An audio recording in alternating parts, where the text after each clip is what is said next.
Hari Arak akan diperingati pada 29 Januari, namun keberadaan arak gula masih menjamur di Karangasem.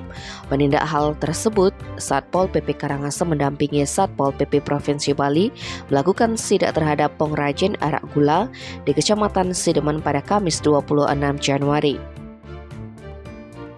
Kasatpol PP Karangasem Ketut Arta Sedana menjelaskan, dalam kegiatan tersebut pihaknya mendatangi 2 desa yang ada di Kecamatan Sidemen, antara lain Desa Talibeng dan Desa Tri Eka Buana.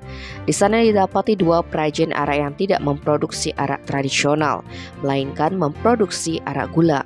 Dengan demikian, Satpol PP Provinsi maupun Satpol PP Kabupaten Karangasem mengamankan ratusan liter arak gula dan bahan lainnya. Arak gula yang diamankan sebanyak 175 liter dan 7 bungkus ragi. Dikonfirmasi Kasatpol PP Provinsi Bali Dewa Nyoman Rai Darmadi menerangkan, sidak arak gula pasir merupakan rutinitas untuk mengedukasi produsen arak gula supaya mereka sadar untuk menghentikan kegiatannya dan kembali ke bahan lokal dari nira, kelapa, dan enau.